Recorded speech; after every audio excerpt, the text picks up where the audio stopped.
The disconnected is the people who are not brought into the story, the people who are left out of the story, the people who are the lesser people, you know, those people, they don't count.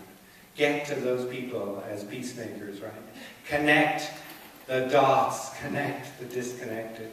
And we live in this powerful time when the cosmos is saying, okay, it's really juicy in the story, so I'm going to give you major tools to connect planetarily.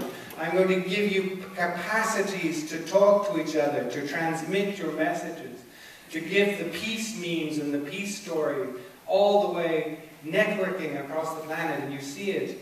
I mean, the statistics are unbelievable as to where we're going in this networking process. It's only just begun.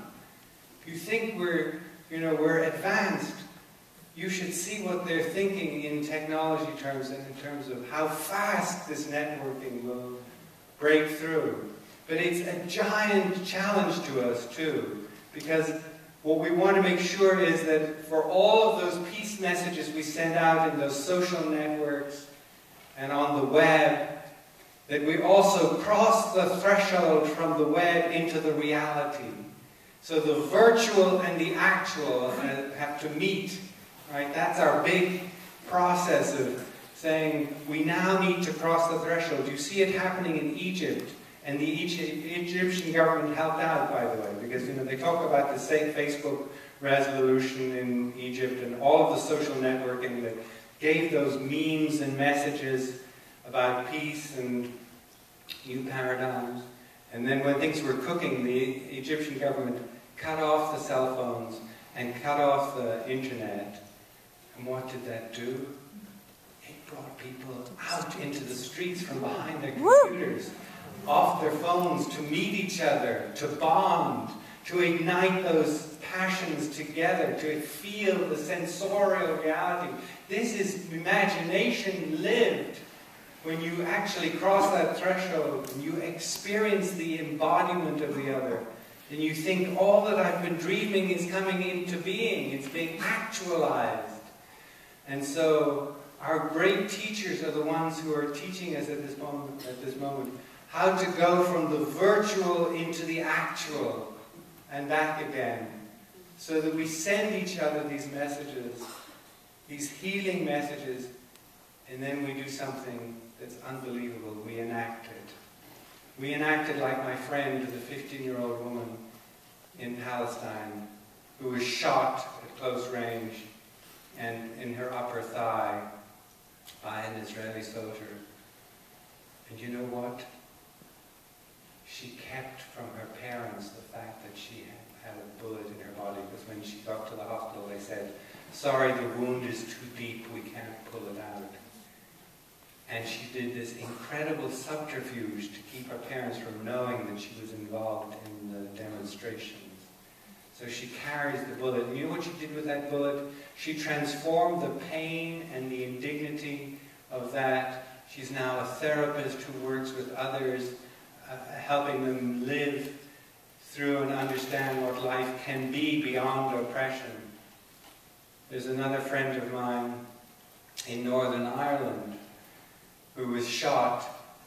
I know several people in my work who carry bullets in their bodies, and she was shot going into her office one day. There was a sniper on the roof, and she was shot in several places. One of the bullets went right next to her heart, right lodged beside the aorta. She lost pints of blood on the way to hospital, and then when she came to consciousness, the doctor explained, look, you've got a bullet next to your heart, ...